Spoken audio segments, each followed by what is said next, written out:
자, 그럼 계속해서 우리 이제 띄어쓰기에 대한 규정을 한번 살펴보도록 하겠습니다. 페이지 183쪽 한번 보시면 띄어쓰기에 대한 규정이 나와 있고, 자, 띄어쓰기란 무엇인가라고 하면서 이런 주제를 먼저 던지고 있어요. 그렇죠? 가끔 띄어쓰기가 여러분의 어떤 한글 사용에 있어서 좀 걸림돌로 작용할 때가 많은데, 일단 띄어쓰기를 왜 해야 되는지부터 한번 생각을 해봅시다. 자, 예를 들어서 이런 문장이 있다고 해봅시다. 사랑해보고 싶다. 그렇죠?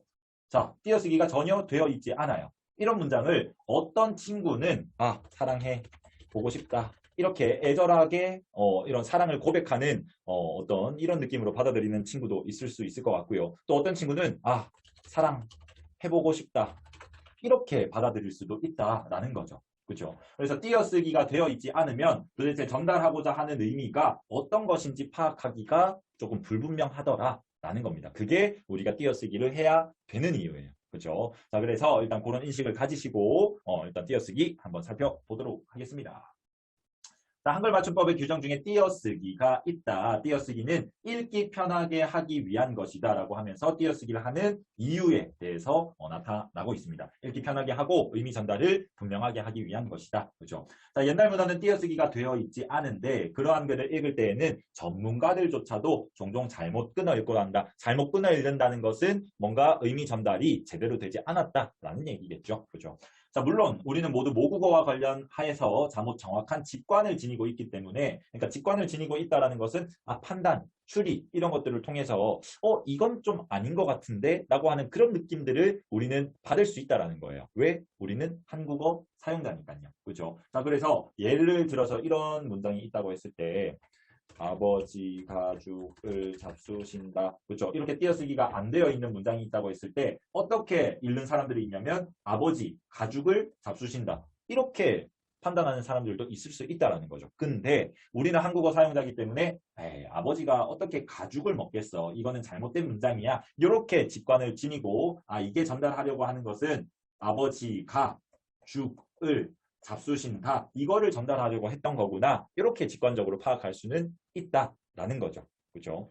자, 그다음 또 띄어쓰기가 실용적인 차원에서는 크게 문제가 되지 않는 경우들도 많더라. 그렇죠? 띄어쓰기 안 했다고 해서 뭐 큰일 납니까? 아니에요. 예를 들면 자, 현행 띄어쓰기 규정에 따르면 경제라는 단어가 있고 발전이라고 하는 단어가 있어요. 근데 현행 규칙에 따르면 단어는 띄어 쓰는 게 규칙입니다. 그러니까 즉 경제 띄우고 발전이라고 이렇게 써야 되는 건데 얘를 붙여 썼어. 경제 발전. 그죠? 이렇게 쓴다고 해서 뭐 큰일 나냐? 그건 아니다. 라는 거죠. 그죠? 그다음 또 굽다와 먹다라는 단어가 있어요. 얘네도 각각의 단어기 때문에 원래 띄어 쓰는 게 원칙입니다. 그렇죠? 그럼 얘가 구워 먹다 이렇게 썼어요. 그러면 원래는 띄어 써서 구워, 띄우고 먹다 이렇게 써야 되는 건데 얘를 붙여 썼다. 구워 먹다 이렇게. 근데 뭐 문제가 있냐? 그건 또 아니다. 라는 거죠. 그렇죠? 그래서 뭐 경제발전, 그다음 구워 먹다 이렇게 했다고 해서 큰 잘못으로 느껴지지는 않는다. 그렇죠?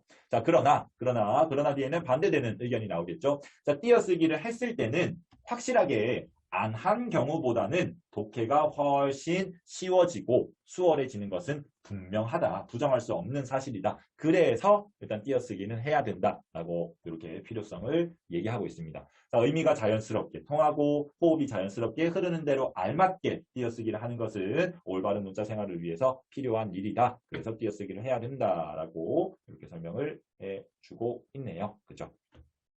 자, 그래서 한글 맞춤법 제2항에서는 띄어쓰기에 대한 규정이 이렇게 나타나 있다라는 거 함께 살펴보시면 되겠습니다. 자, 문장에 각 단어는 어떻게 쓴다? 띄어 쓰는 것을 원칙으로 한다. 라고 설명을 해주고 있어요. 그래서 단어는 아까 경제발전처럼 띄어 써야 되는 거구나. 그죠? 자, 그래서 단어라는 것은 독립적으로 쓰이는 최소의 언어 단위다. 독립적이다라는 것은 혼자 쓸 수 있다라는 거잖아. 그러니까 혼자 쓸 수 있기 때문에 각각의 단어는 띄어 써야 된다라는 거죠. 그죠? 근데 이렇게만 단어의 개념을 정의했을 때는 조금 어려움이 있습니다. 그래서 이 단어의 개념을 조금 더 부연 설명을 하도록 하겠습니다. 자, 단어의 개념은 자립하여 쓸 수 있는 말 중에서 가장 작은 단위다. 근데 플러스 해서 또는 자립할 수 있는 형태소에 붙어서 쉽게 분리될 수 있는 말이다. 네, 끊어졌네요. 자, 일단 정확하게 단어의 개념을 정리하려면 여기 있으면 보일까요? 요렇게 정리를 하셔야 될 것 같아요. 자, 그래서 단어라는 것은 독립적으로 쓰이는 언어의 최소 단위다. 그거는 자립할 수 있는 말이다. 뭐 요거랑 개념이 똑같아요. 근데 우리가 지금 눈여겨봐야 되는 부분은 또는입니다. 또는 자립할 수 있는 형태소에 붙어서 쉽게 분리될 수 있는 말도 우리는 뭘로 인정하겠다? 하나의 단어로 인정을 하겠다. 요거 개념을 꼭 갖고 가셔야 됩니다. 그죠? 근데 이 개념이 왜 덧붙였냐면 얘는 조사를 위한 개념이에요. 조사. 일단 밑에 설명 보면서 계속 좀 플러스해서 설명을 좀 드릴게요. 자, 각 단어는 품사로 분류가 돼요. 각 성질에 따라서 얘는 명사, 얘는 대명사 이렇게 분류될 수 있는데 우리 국어의 품사는 이렇게 명사부터 조사까지 해서 구품사 체계를 유지할 수 있습니다. 그렇죠? 그러면 명사는 각각의 단어, 대명사도 각각의 단어이기 때문에 만약에 명사와 대명사가 왔을 때는 얘는 띄어서 줘야 된다는 거지. 그렇죠? 자, 그런데 이 아까 얘기했던 요 조사는 하나의 단어로 인정은 해요. 인정은 하지만 조사의 특징은 뭐냐면 얘는 띄어쓰지 않는다. 띄어쓰기를 하지 않는다라는 특징이 있습니다. 그렇죠? 자, 그래서 만약에 이렇게만 지금 나와 있는 교과서에 나와 있는 대로 이렇게만 단어는 독립적으로 쓰이는 최소의 어느 단위다. 이렇게만 개념을 정의해버리면 조사는 단어에 포함시킬 수가 없어요. 지금. 그죠? 그러면 조사는 단어가 아니라는 거야. 그건 아니라는 거지. 조사도 품사 체계이기 때문에 하나의 단어를 인정해요. 그래서 요 지금 단어의 개념 정의가 늘어난 거예요. 그래서 조사는 하나의 단어지만 그 특징은 뭐냐면 띄어쓰지 않고 앞에 말에 붙여 쓴다. 요 인식을 먼저 가질 수 있어야 되겠습니다. 아시겠죠? 자, 그래서 밑에 문장으로 예시 한번 들어보겠습니다. 감탄사, 지금 선생님이라는 걸 꾸며주고 있기 때문에 관형사, 그 다음 선생님 명사, 그 다음 주격 조사입니다. 그렇죠? 그 다음 대명사, 목적격 조사예요. 그 다음 사랑한다, 동사, 사랑하긴 사랑하는데 정말 사랑한다. 지금 서술을 꾸며주고 있으니까 얘는 부사다라는 거죠. 그러면 감탄사 띄우고, 관형사 띄우고, 대명사 띄우고, 부사 띄우고, 동사 다 띄었었어요. 그죠? 그런데 이 조사들은 앞에 말과 지금 붙여서 쓰고 있더라라는 거죠. 그렇죠? 그래서 이런 문장에서 이런 특징들을 파악해낼 수 있어야 되겠다. 자, 밑에 문장도 마찬가지입니다.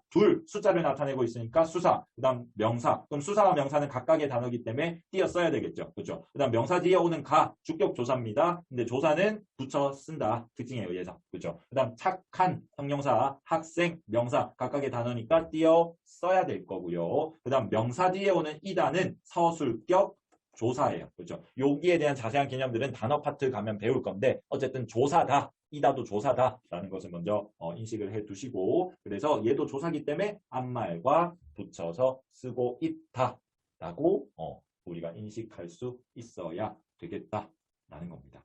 아시겠죠? 자, 그러면 이 바 문장의 단어의 개수를 한번 파악해보자. 그렇죠? 그럼 단어의 개수는 몇 개냐? 모두, 착한 학생이다 해서 하나, 둘, 셋, 넷, 다섯, 여섯 개의 단어로 이루어져 있다. 그렇죠? 근데 조사가 단어로 이렇게 개념을 모르는 친구들은 띄어쓰기 단위로 이렇게 해버리면 지금 하나, 둘, 셋, 네 개의 단어 아닌가? 이렇게 착각을 해버릴 수 있다는 거죠. 그렇죠? 자, 다시 정리하면 조사도 하나의 단어입니다. 그래서 단어의 개수를 세알일 때는 분리해서 카운팅을 해주셔야 돼요. 그렇죠? 카운팅 해주셔야 되고 근데 조사의 특징은 다른 품사들과 다르게 앞말에 붙여 쓴다라는 특징이 있다 정도로 여러분이 잘 정리를 해두셔야 되겠습니다.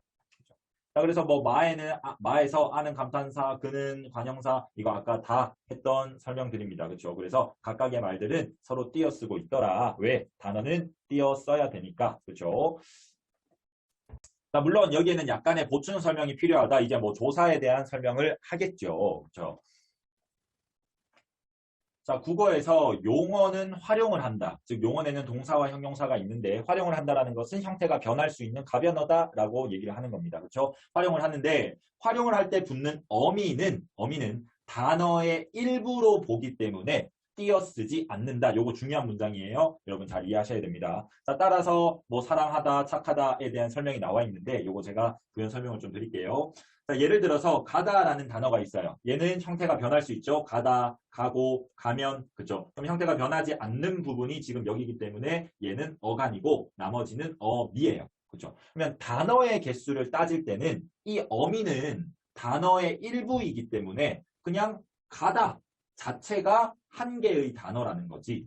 그죠? 그래서 그러니까 얘는 한 개의 단어에 있는 그 일부기 때문에 당연히 띄어쓰지 않고 붙여 쓰셔야 돼요. 맞죠? 그래서 사랑하 뒤에 붙는 어간, 시, 그 다음 능구나 이런 거 다 붙여 써서 결국 사랑하시는구나 이렇게 쓰는 거고 착하다, 그럼 착하다, 착하고, 착하니, 착하니까 이까지가 어간인데 그죠? 근데 어간과 어미, 특히 어미는 그냥 단어의 일부분이기 때문에 당연히 붙여 써야 된다. 즉 띄어쓰지 않는다라는 거죠. 않는다. 여기까지는 이해가 될까요? 그죠? 그러면 이제 이 어미는 단어의 일부니까 당연히 붙여 쓸 수 있는 거야. 여기까지는 이해할 수 있는데 자 마와 바를 한번 보시면 자, 한글 맞춤법 제41항에서는 조사는 그 앞말에 붙여 쓴다라는 내용이 나와 있어요. 그러니까 아까 우리 그 한글 맞춤법 2항에서 봤던 각 단어는 띄어 쓴다. 그렇죠. 근데 거기에 덧붙여서 41항에서 조사는 그 앞말에 붙여 쓴다라는 게 명시가 되어져 있다라는 거지. 그렇죠. 그래서 중요한 부분은 자, 조사는 단어임에도 불구하고 그 앞말에 붙여 쓰는 특수한 부류에 속하는 말이라는 것이다. 이게 중요해요. 그러니까 차이점은 뭐냐면 얘는 어미는 단어의 일부고 조사는 단어의 일부가 아니라 그 자체로 하나의 단어입니다. 그러니까 붙여 쓰는 것은 똑같은데 앞말에 붙여 쓴다라는 공통점은 있는데 어미는 단어의 일부기 때문에 당연히 붙여 써야 되는 거고 조사는 하나의 단어인데 그냥 특수한 성격 때문에 붙여 쓴다라고 판단을 해야 된다는 거죠. 이게 왜 중요하냐면 이런 거예요. 자, 선생님 이라고 하는 문장이 있다 칩시다. 얘는 단어의 개수 따지면 몇 개일까? 2개입니다. 명사와 조사. 그렇죠? 근데 아까 했듯이 뭐 가다라는 거. 얘는 단어의 개수를 따지면 몇 개입니까? 하나의 단어다라는 거지. 그렇죠? 형태가 변하고 가다, 가니, 가고, 가니 이렇게 될 수 있지만 그냥 얘는 어미는 단어의 일부이기 때문에 카운팅을 그냥 합쳐서 해야 된다라는 거예요. 그렇죠? 그래서 이런 차이점 때문에 여러분이 잘 분류를 해 놓을 수 있어야 되겠다. 자, 그래서 마에서는 주격조사 이와 목적격조사 를, 그다음 바에서는 주격조사 가와 서술격조사 이다가 앞말에 붙여 써서 이렇게 나타나고 있더라. 라는 거고 조사는 그 앞말에 붙여 쓴다는 원칙을 지키려면 무엇이 조사인지 정확하게 알 필요가 있다. 그렇죠? 여러분이 잘 분류를 할 수 있어야 되겠습니다. 그래서 조사의 특성은 자립성이 없어서 다른 말에 의존을 해야 된다. 그렇죠? 뭐 이런 특징들이 있고 자립적인 명사와 달리 구체적인 의미를 나타내기보다는 문법적인 관계를 표시하거나 특별한 뜻을 더해주는 역할, 문법적인 관계를 표시하는 것을 우리는 격조사라고 하고요. 그다음 특별한 뜻을 더해주는 것을 보조사라고 합니다. 그래서 이런 특징들이 있구나 정도 지금 확실하게 정리를 해 두셔야 되겠다.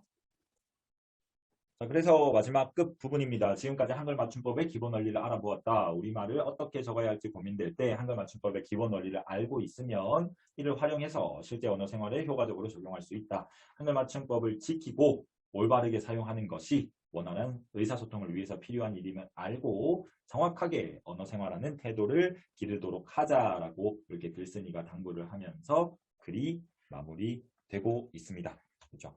자, 그래서 교과서의 본문 내용은 이렇게 다 살펴봤고 뒤에 있는 학습 활동들을 이제 수업 시간에 선생님이랑 같이 한번 살펴보면서 조금 더 맞춤법들을 정확하게 익혀 나갈 수 있도록 합시다.